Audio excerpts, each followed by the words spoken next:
നമസ്കാരം. പുതിയ income tax act 2025 വന്നതോടുകൂടി എംപ്ലോയീസ് അവരുടെ എംപ്ലോയേഴ്സിന് കൊടുക്കുന്നതായിട്ടുണ്ടാവുന്നതായ ഡിക്ലറേഷൻസിൽ വന്നിട്ടുണ്ടാവുന്നതായ സുപ്രധാനമായ ഒരു മാറ്റത്തെ ആണ് നമ്മൾ ഇന്ന് ചർച്ച ചെയ്യാൻ പോകുന്നത്. 2025 ഇൻകം ടാക്സ് ആക്ടിൽ 124 ഫോമാണ് കഴിഞ്ഞ വർഷം വരെ ഉണ്ടായിരുന്നതായ 12BBക്ക് തത്തുല്യമായിട്ടുണ്ടാവുന്നതായ ഡിഡക്ഷൻ ഡിക്ലറേഷൻ ഫോം.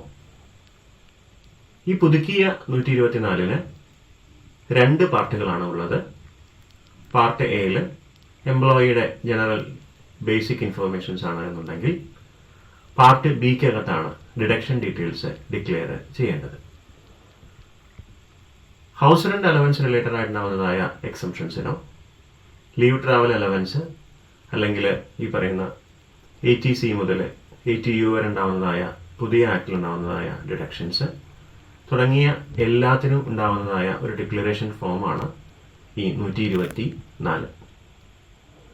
ഈ 124-ൽ ഹൗസ് റെന്റ് അലവൻസിൻ്റെതായിട്ടുണ്ടാവുന്നതായ എക്സംഷൻ നമ്മൾ ക്ലെയിം ചെയ്യുകയാണെന്നുണ്ടെങ്കിൽ ആ റെന്റ് കൊടുക്കുന്നതായിട്ടുണ്ടാവുന്ന പ്രോപ്പർട്ടിയുടെ ലാൻഡ് ലോഡ്, ആ പ്രോപ്പർട്ടിയുടെ ഓണർ നമ്മളുമായിട്ട് എന്തെങ്കിലും പേഴ്സണൽ റിലേഷൻഷിപ്പ് ഉണ്ടാവുന്നതായ ആളാണെന്നുണ്ടെങ്കിൽ ആ റിലേഷൻഷിപ്പ് ഈ പറയുന്ന ഫോമിനകത്ത് ഡിക്ലെയർ ചെയ്യേണ്ടതായിട്ടുണ്ട്.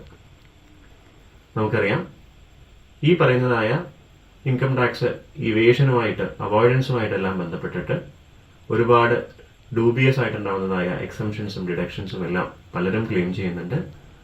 ഇപ്പോൾ സ്വന്തം വീട്ടിൽ തന്നെ താമസിച്ച് എന്നാൽ ആ വീട് അച്ഛൻ്റെയോ അമ്മയുടെയോ പേർക്കാണെന്നുണ്ടെങ്കിൽ അവർക്ക് ഒരു വാടക ചിട്ട് ഉണ്ടാക്കി അവർക്ക് വാടക കൊടുക്കുന്നത് പോലെ കാണിച്ച് അവർക്ക് വരുമാനമില്ല എന്നുള്ളതാണെന്നുണ്ടെങ്കിൽ അവർക്ക് ഈ പറയുന്നതായ വരുമാനം കാണിച്ച് ഒരു ഇൻകം ടാക്സ് റിട്ടേൺ സബ്മിറ്റ് ചെയ്ത് കൊടുക്കാത്തതായ ഒരു വാടകയ്ക്ക് HRA എക്സംഷൻ ക്ലെയിം ചെയ്യുന്നതായിട്ടുണ്ടാവുന്നതായ ഒരു പ്രാക്ടീസ് തടയുന്നതിന് വേണ്ടിയിട്ടായിരിക്കാം പുതുക്കിയ ഫോം പഴയ 12BBയിൽ നിന്ന് പുതിയ ഫോം 124-ലേക്ക് എത്തുമ്പോഴേക്കും റിലേഷൻഷിപ്പ് വിത്ത് ലാൻഡ് ലോഡ് എന്ന് പറയുന്നതായിട്ടുണ്ടാകുന്ന ഡീറ്റെയിൽസ് കൂടെ അതിലേക്ക് കൊടുക്കേണ്ടതാണ്.